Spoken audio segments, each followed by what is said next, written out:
He called me a burden when I was struggling to survive in college, barely scraping by on ramen and borrowed textbooks while he lived comfortably in his suburban house.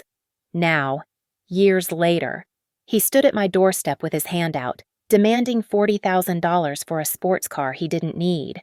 He thought I'd just forgive and pay. That blood meant I owed him everything. He had no idea what I'd been planning since the moment he made that call. My name is Rachel Monroe, and I'm 29 years old now, living in Cleveland, Ohio. But as I stared at my father's text message demanding money, my mind dragged me back to those brutal college years when I was barely surviving at Ohio State. The memory hit me like a physical blow. It was a Thursday night in February, 11:30 p.m., and I was hunched over a textbook in the corner of a 24-hour diner where I worked the graveyard shift. My fingers were stiff from the cold because I couldn't afford gloves, and my stomach gnawed at itself. I'd eaten nothing but instant ramen for 3 days straight. The manager let me study during slow hours, a small mercy in an otherwise merciless existence. My phone buzzed. Dad calling. David Monroe. I answered, hoping maybe this time he'd ask how I was doing, if I needed anything. Instead, his voice slurred through the speaker, tinged with that familiar edge of contempt. Still wasting time with those books? You know you're just a burden. Right. I've done more than enough raising you. Don't expect any handouts from me. The words carved into me like ice. I was working 3 jobs, the diner from 11 p.m.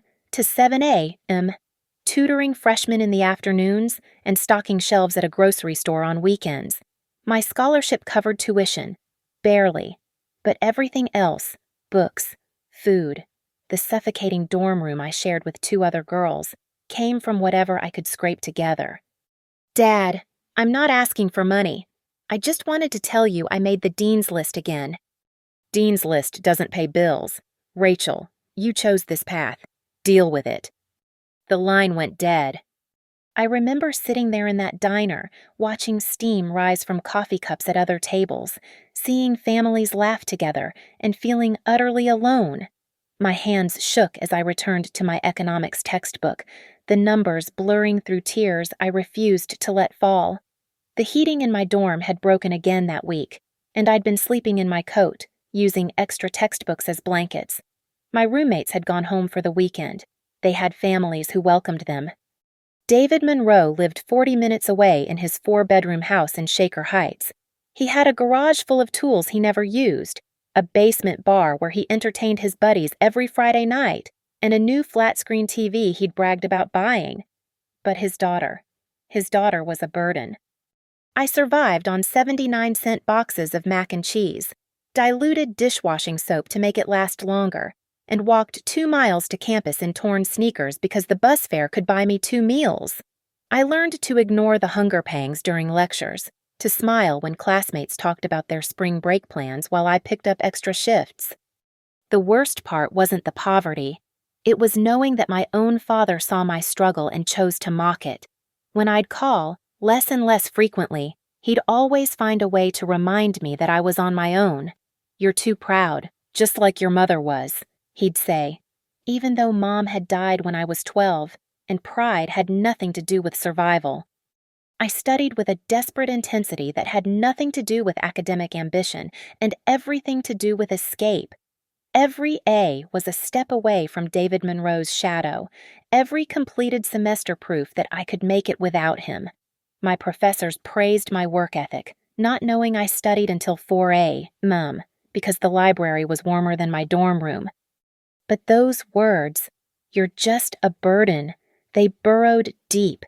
They echoed in my head during every late-night shift, every skipped meal, every time I counted quarters to buy tampons. They became the fuel that drove me through graduation day, when I walked across that stage with no family in the audience, my cap and gown rented with money I should have spent on food. Now, years later, successful beyond what that shivering girl in the diner could have imagined, those words still lived in my bones. They were the first thing I thought of when David Monroe suddenly remembered he had a daughter, specifically, a daughter with money. Graduation day came with $68,000 in student loans and no safety net. While my classmates moved back home to figure out their next steps, I moved into a studio apartment in the worst part of Cleveland, the only place that would accept someone with no credit history and barely enough for a security deposit. The walls were stained, the radiator clanged all night, and I could hear every argument from the couple upstairs, but it was mine. I landed an entry-level position at Brightwave Media, a small marketing firm downtown. The salary was laughable, $32,000 a year before taxes, but I took it with the desperation of someone who knew the alternative. I became the employee who arrived first at 7 a.m. and left last at 9 p.m., not from ambition initially, but because overtime meant I could pay both rent and loans. My supervisor, Karen, noticed my work ethic. She started giving me bigger accounts, teaching me the business after hours. While my father spent his evenings at his basement bar, I was learning SEO, data analytics, client management. I absorbed everything like a sponge, driven by the memory of those college nights when ramen was a luxury. The first time I visited home after starting work, Thanksgiving, I thought maybe things would be different. I'd brought a pie from an actual bakery, worn my best professional outfit. David opened the door with a beer in hand, looked me up and down, and the first words out of his mouth were, "Still playing dress-up, I see." Dinner was torture. He spent the entire meal talking about my cousin Marcus, how he'd just bought a house, how his BMW was the talk of the neighborhood, how he was a real success. When I mentioned I'd been promoted to junior account manager, David snorted, "Marketing, that's not real work. Marcus is in finance. Now that's a man's career." I left before dessert, driving back to my dingy apartment with white knuckles on the steering wheel. That night, I made a decision I would build something he couldn't dismiss, couldn't minimize. Not for his approval, I was done chasing that ghost, but to prove to myself that his words were lies. Over the next 5 years, I climbed. Junior account manager to senior account manager. I switched companies twice, each time leveraging my experience for better positions. I taught myself coding on weekends, took online courses in business development, networked relentlessly. When Brightwave's biggest competitor, Horizon Digital, tried to poach me, I negotiated a salary that 22-year-old Rachel would have thought impossible, $95,000 a year plus bonuses. I paid off my student loans in 4 years, living like I was still that broke college student even as my income grew. Every extra dollar went to debt, then savings, then investments. I learned about compound interest, index funds, real estate. The girl who once diluted dish soap now had a portfolio. But family gatherings remained unchanged. Christmas, Easter, the occasional birthday. David would find ways to diminish everything. When I bought my first car used, but reliable, he laughed about it being cute. When I moved to a better apartment, he warned me about living beyond my means. When I mentioned traveling to Europe for a client meeting, he said, "Must be nice to waste money on vacations." The worst was when he'd been drinking. The mask would slip completely then. "You think you're better than us now," he'd slur. "With your fancy job and your college degree, you were nothing but a burden, and you're still trying to prove you're worth something. Pathetic." His new wife, Sandra, would touch his arm gently, try to redirect the conversation. She was nice enough, but she'd learned not to defend me too strongly. David Monroe didn't like being contradicted in his own house. I started skipping holidays, made excuses about work, about travel, about anything to avoid sitting at that table and being reminded that no matter what I achieved, I'd always be the burden in his eyes. The distance felt like freedom, even if it came with its own kind of loneliness. By 29, I was earning 6 figures. I had investments, savings, a beautiful apartment overlooking Lake Erie. I could afford things I'd never dreamed of in college: organic groceries, a gym membership, clothes that weren't from thrift stores. I'd built everything from nothing, without a cent of help from David Monroe. That's when he called. After 2 years of blessed silence, my phone rang on a Tuesday afternoon at 3:45 p.m., his name appearing like a curse on the screen. I almost didn't answer.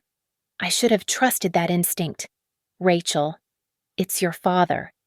As if I wouldn't recognize his voice, that particular blend of authority and condescension that had haunted my worst moments.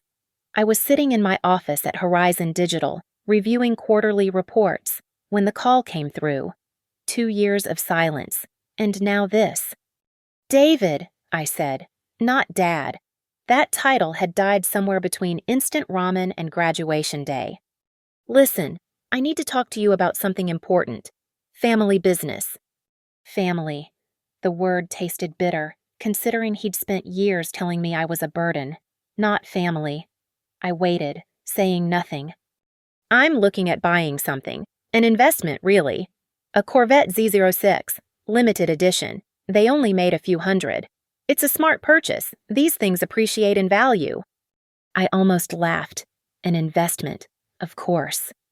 The thing is, he continued, his voice taking on that fake, casual tone I remembered from childhood when he'd try to manipulate Mom into agreement. I need $40,000 for it. Cash. The seller won't take financing, and this opportunity won't last. The number hung in the air between us. $40,000. More than I'd lived on for 3 years in college. More than he'd ever considered spending on my education.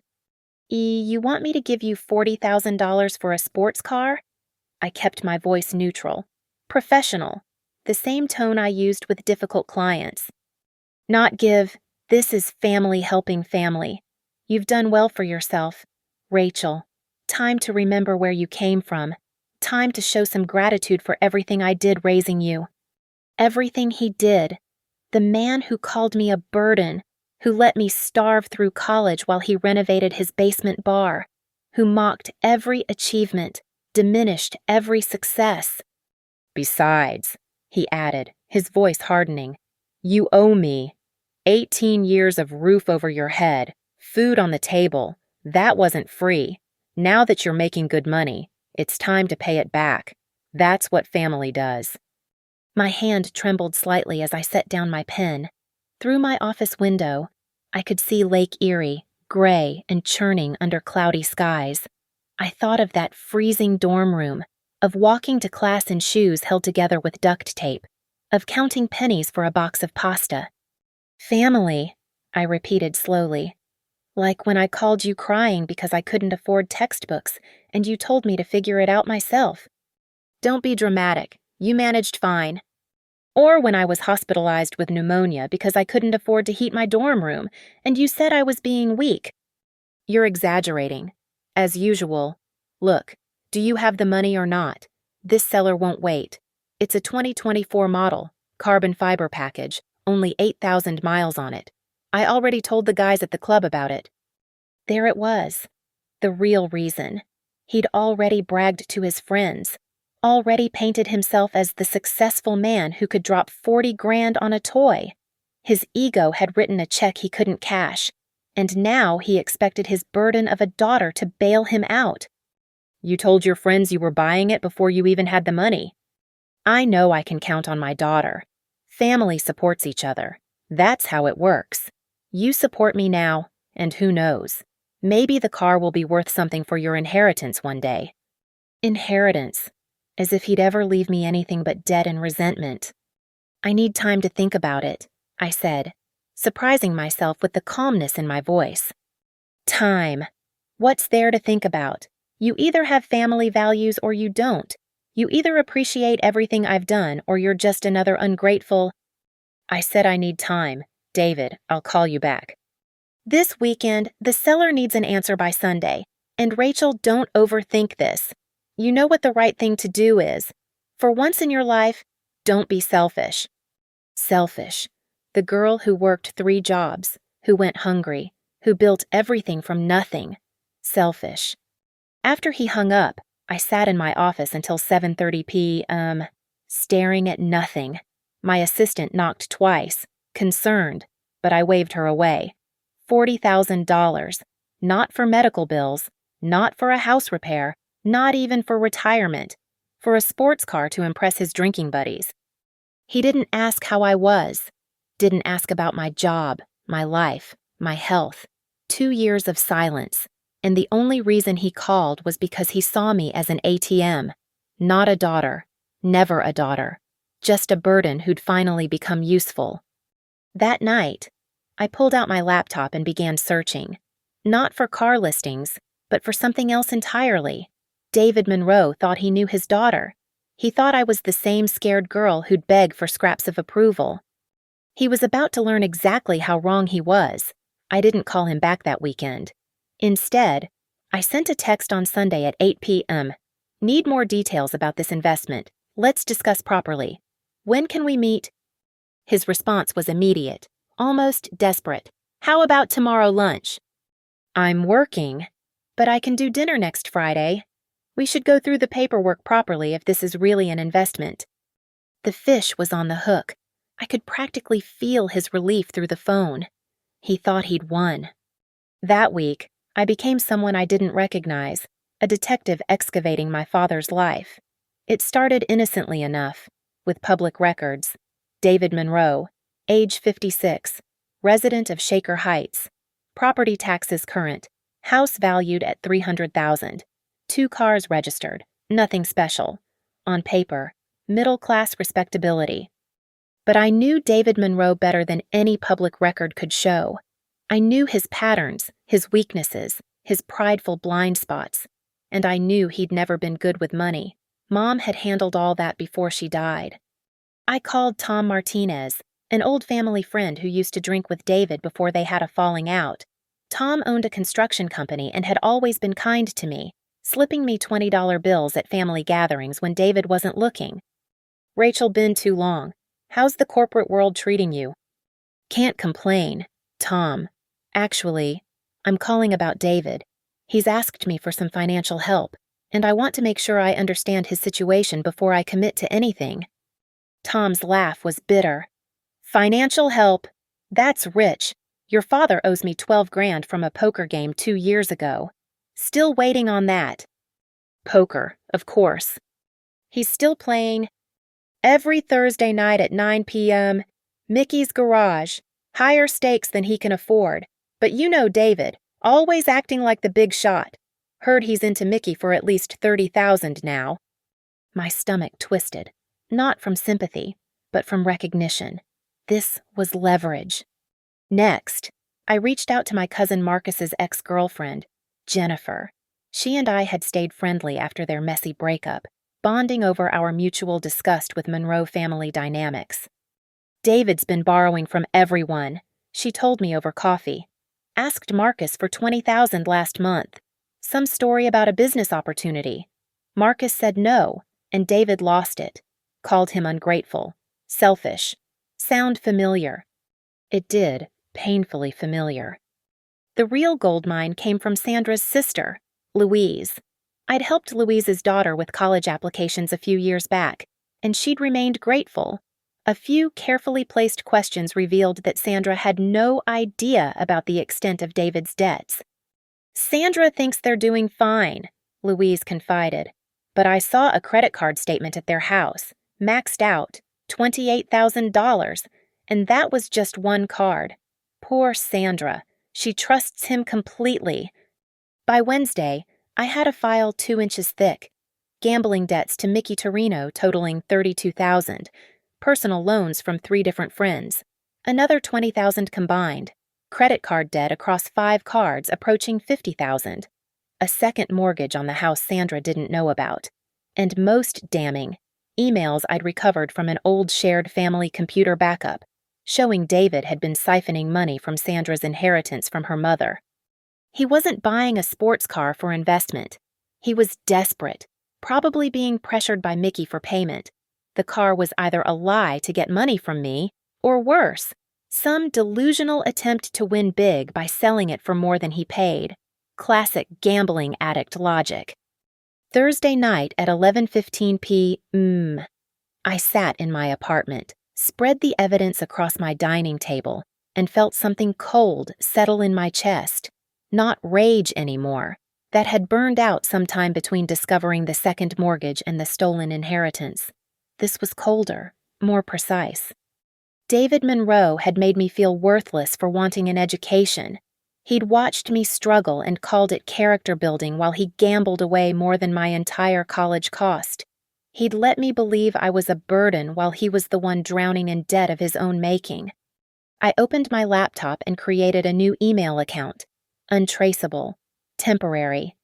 Then I began organizing the evidence into neat digital folders, screenshots, dates, amounts, names.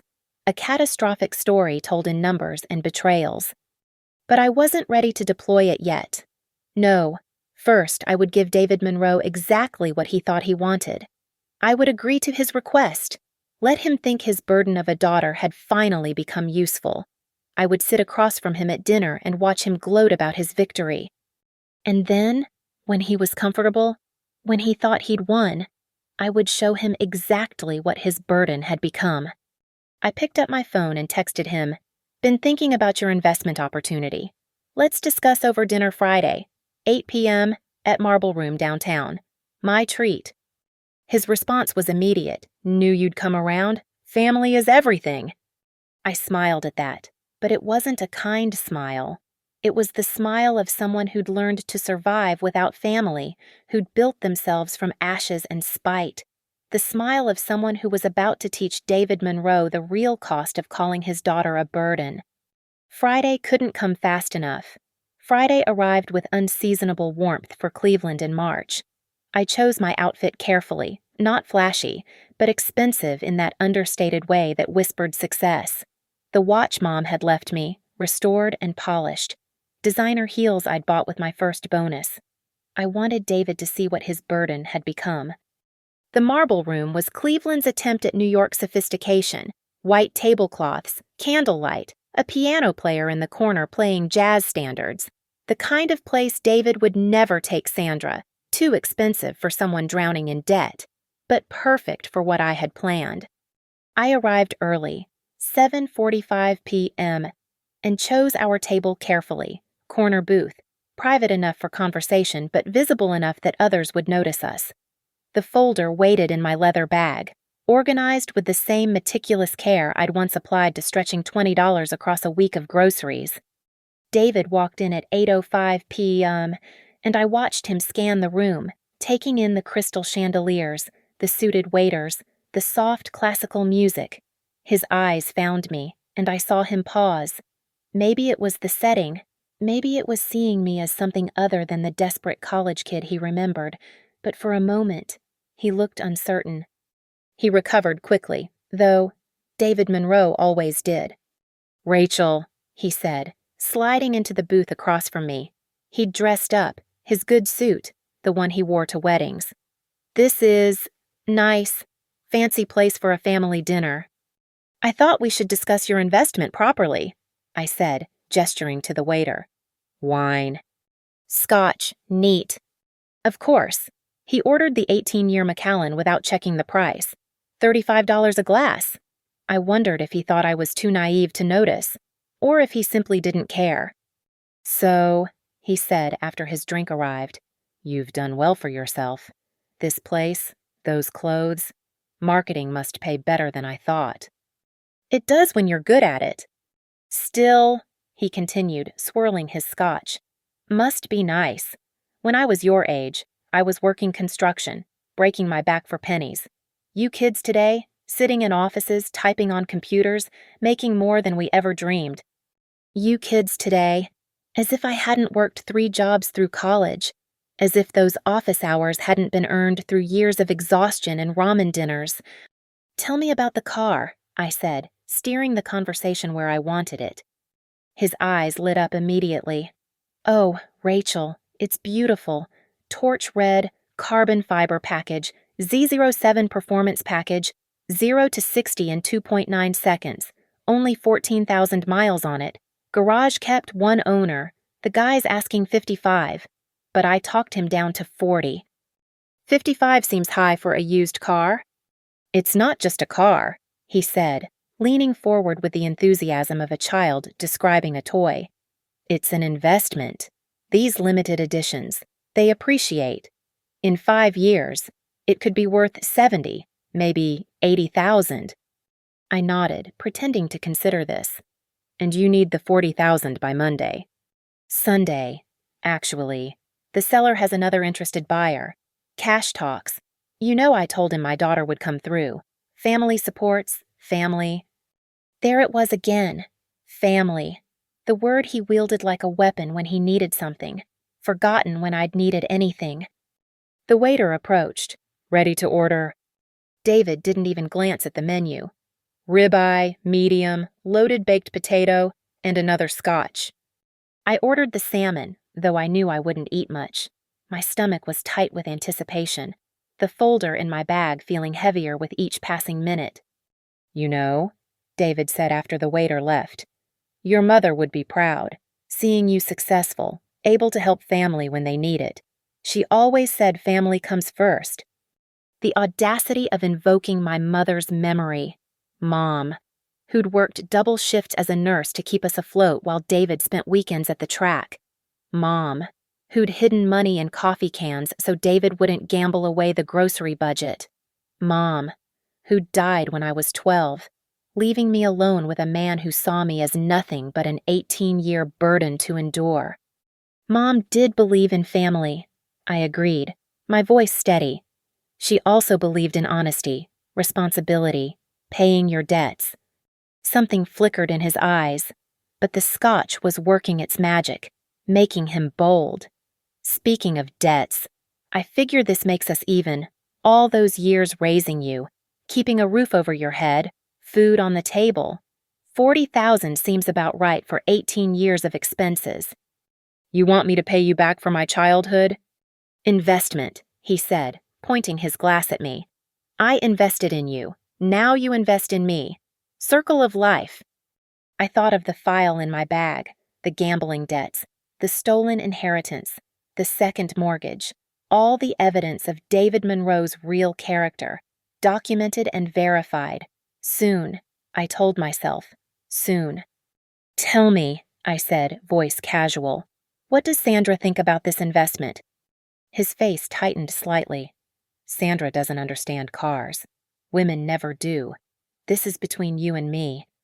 So she doesn't know you're buying a $40,000 car. She'll know when I drive it home. He laughed, but it was forced. Sometimes you have to make executive decisions in a marriage. Your mother understood that. No, I thought. Mom understood she'd married a man who would gamble away their daughter's college fund if given the chance. That's why she'd hidden money. That's why she'd worked herself to death trying to create some security. Our food arrived, and David attacked his steak with enthusiasm, talking between bites about horsepower and torque ratings, about how the guys at the country club would react, about the car shows he'd enter. He was painting a fantasy with words, and for a moment, I almost felt sorry for him. The waiter cleared our entree plates, and David was still talking about the Corvette, the engine specifications, the racing heritage, how everyone at the country club would be jealous. His third scotch had loosened his tongue, and he'd shifted from pretending this was an investment to revealing what it really was, a trophy to prove he'd made it. You should see Marcus's face when I told him. He laughed, cutting into his $40 ribeye. Kid drives a BMW, thinks he's hot stuff. Wait until he sees his uncle rolling up in a real machine. I nodded, taking a small sip of wine. The folder rested in my bag beside my chair. 40 pages of evidence organized with the precision I'd learned in those desperate college years. Every debt, every lie, every betrayal documented and verified. So, David said, leaning back with satisfaction, about the 40,000. I assume you can do a wire transfer needed by Monday latest. The seller's getting impatient. Actually, I said, reaching into my bag, I wanted to discuss the terms of this investment first. His face shifted slightly, annoyance flickering across his features. Terms. This is family. Rachel, not one of your corporate deals. Funny you should mention family. I pulled out the folder, placed it on the white tablecloth between us. Because I've been thinking about family a lot lately, about what family means, what family owes each other. I opened the folder to the first page, a printout of his gambling debts to Mickey Torino, complete with dates and amounts. David's face went white. What is this? This is $32,000 you owe to Mickey Torino. Gambling debts from your Thursday night poker games. I flipped to the next page. This is the $12,000 you borrowed from Tom Martinez and never paid back. He was your friend for 20 years. David. You had no right. This, I continued, turning another page, is the second mortgage you took on the house without telling Sandra. $75,000. She doesn't know.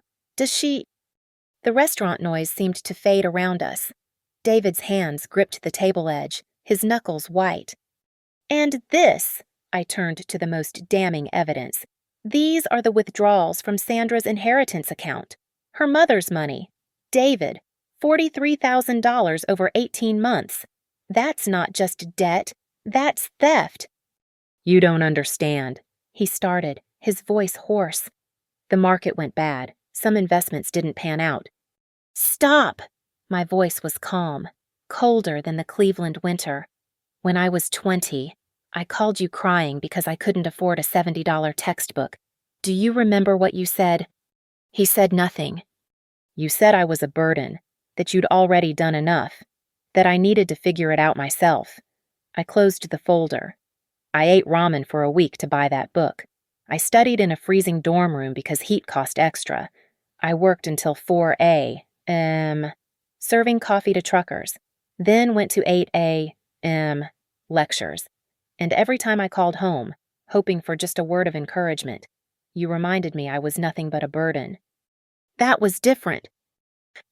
Was it because from where I'm sitting, the only burden in this family is the man who gambled away more than twice my annual college costs while his daughter starved? I pulled out my phone, showed him the screen. This is an email drafted to Sandra with everything in that folder attached. One tap, and she knows everything. The gambling, the debts, the stolen inheritance. David's face had gone from white to red. You wouldn't dare. I also have emails ready for Mickey Torino, letting him know you're trying to buy a sports car instead of paying him back. Another for Tom Martinez. Another for your precious country club board. They have strict policies about members with gambling problems. Don't they? This is blackmail, he hissed. No, I said, standing up and putting on my coat. This is consequences. You wanted $40,000 from the daughter you called a burden. Here's my counteroffer. You get nothing. Not a penny. Not now. Not ever.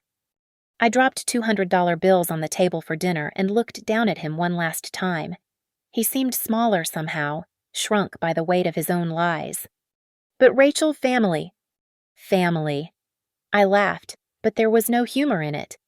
When I needed family, you gave me shame. When I needed support, you gave me insults. You taught me I was worthless.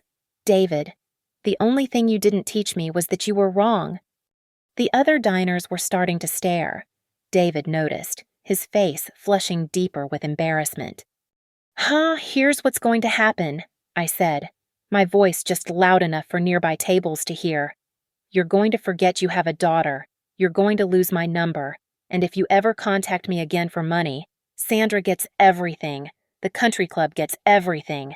Everyone gets everything. I turned to leave, then paused.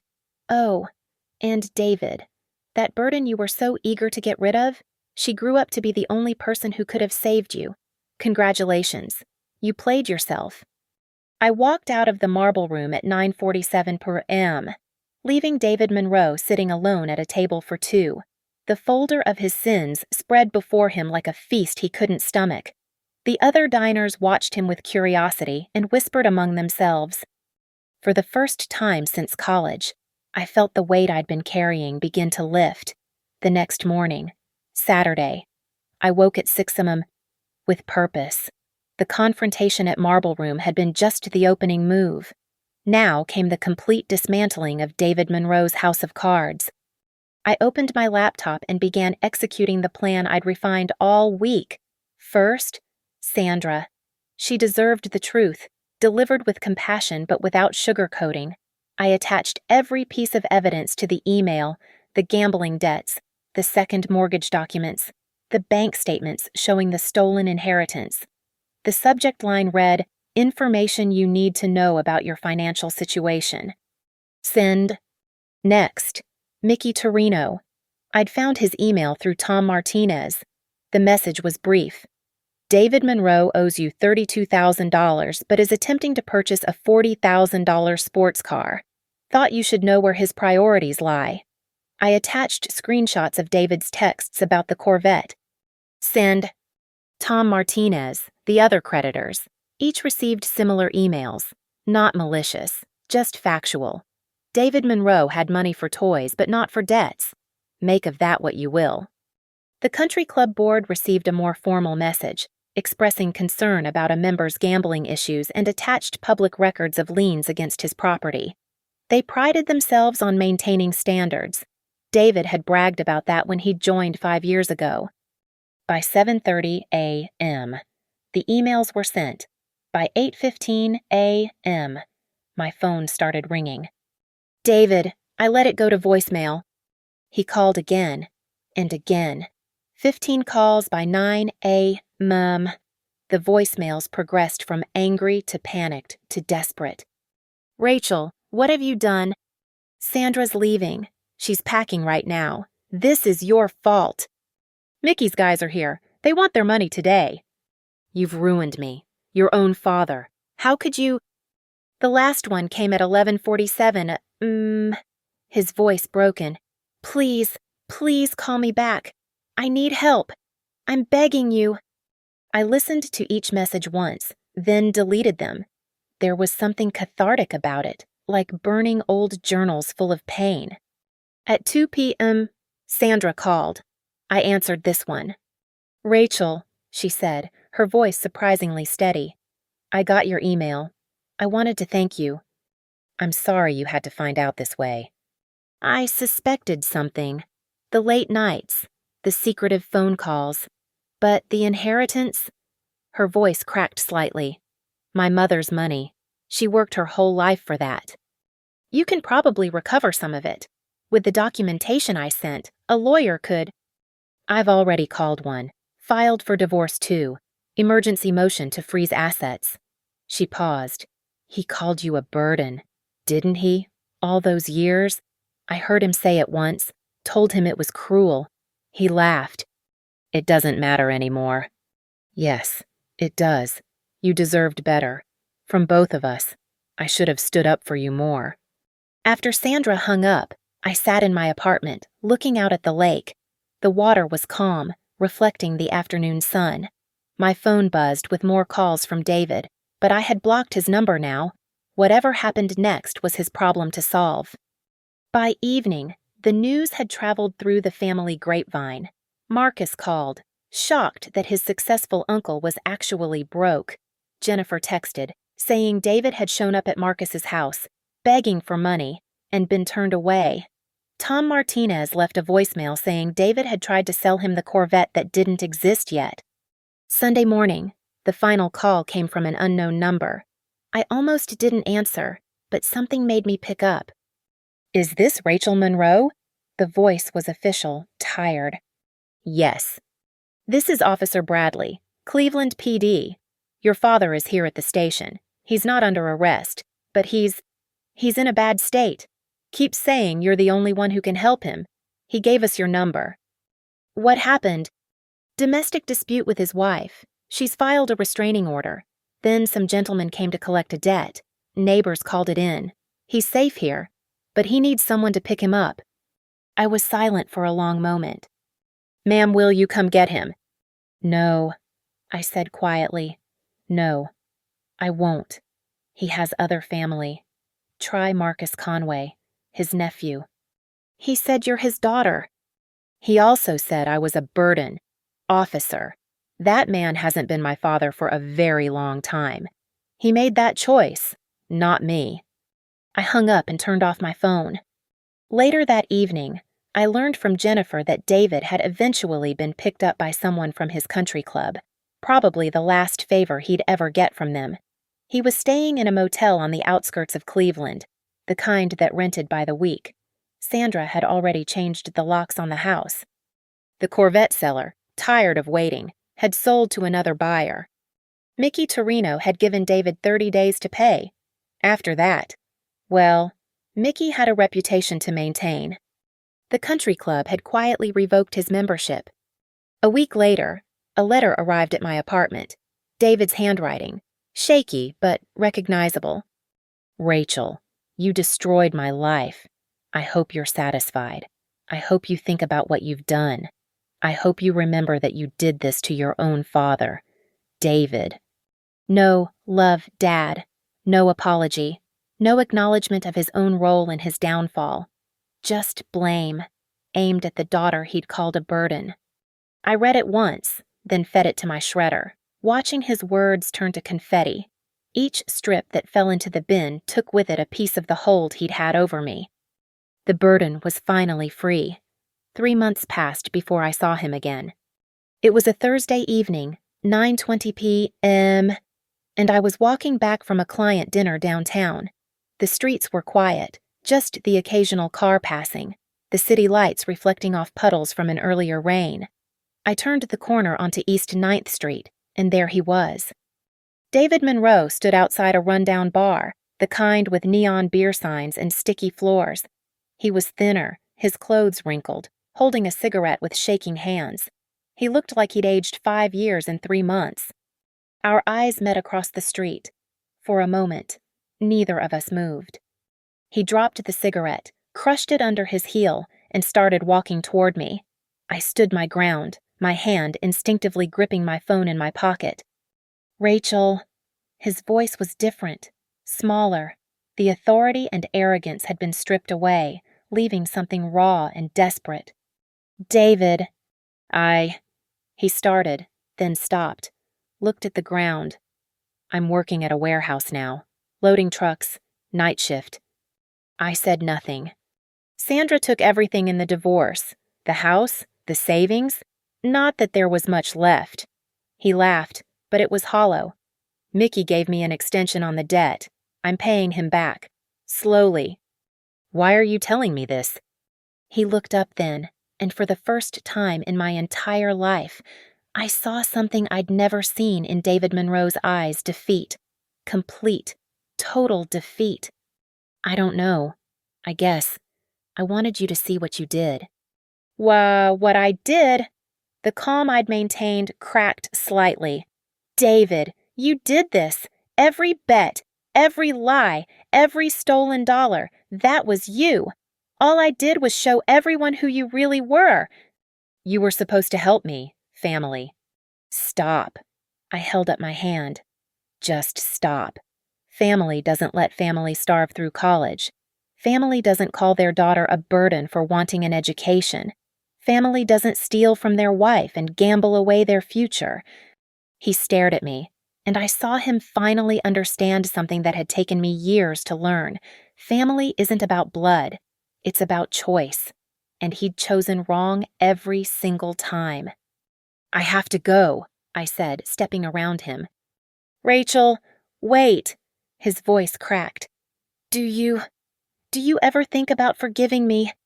I turned back, really looked at him, this broken man who'd once held so much power over my self-worth, who'd made me feel like nothing, like less than nothing, who'd taught me, inadvertently, how to be strong by forcing me to survive without him. I forgave you a long time ago, David, not for you, but for me. Carrying that anger was exhausting. I pulled my coat tighter against the wind. But forgiveness doesn't mean forgetting. It doesn't mean letting you back in. It just means I've moved on. I'm your father. No, I said quietly. You're just someone who happened to raise me. There's a difference. I walked away, my heels clicking on the wet pavement. He called my name once more, but I didn't turn around. I'd already given him more words than he deserved. As I walked through downtown Cleveland, the city lights blurring slightly through unexpected tears, I thought about the girl I'd been, that desperate college student, counting pennies, wearing shoes held together with tape, believing she was a burden because that's what she'd been told. That girl was gone now, transformed by struggle into someone David Monroe could never have imagined. Someone successful not despite him, but because of the strength built in opposition to him. Every insult had become motivation. Every denial had become determination. Every "you're a burden" had become "I'll show you." I passed the building where Brightwave Media had given me my first chance, saw the coffee shop where I'd studied for interviews, nursing a single cup for hours, the bus stop where I'd waited in the snow because I couldn't afford an Uber. Each location was a milestone in a journey David had forced me to take alone. My phone buzzed, a text from Sandra. "Divorce finalized today, starting fresh. Thank you for everything. You're an incredible woman. Rachel, your mother would be so proud." My mother. She died before seeing what I'd become. But somehow, I felt she knew. Every late night she'd worked, every dollar she'd hidden from David, every sacrifice she'd made, it had all led to this moment, her daughter, standing on her own, successful and free. I reached my apartment building at 10:15 p.m., rode the elevator to my floor, and stood on my balcony looking out at Lake Erie. The water stretched endlessly into darkness, and I thought about burdens, how David had tried to make me carry the weight of his inadequacy, how I'd carried it for so long, thinking it was mine to bear. But burdens can be set down. They can be refused. They can be transformed into something else entirely. Strength, resilience, the knowledge that you've survived the worst someone could throw at you and emerged victorious. I pulled out my phone and deleted David's number. Not blocked, just deleted. He wasn't even worth the space in my contacts anymore. The next morning, I woke to sunshine streaming through my windows, made myself coffee in my beautiful kitchen, checked my calendar, a full day of meetings, projects, the life I'd built without anyone's help or approval. Before leaving for work, I stood in front of my mirror, straightening my blazer, and spoke to my reflection. You were never a burden. You were never worthless. You were always enough. The woman in the mirror smiled back, and for the first time, she truly believed it. Thank you so much for listening to my story. I'd love to know where you're listening from. Please comment below and let's connect. If this story resonated with you, please subscribe to the channel and share your thoughts. Your own experiences and perspectives mean the world to me, and I read every single comment. Until next time, remember you are never a burden, and you are always enough.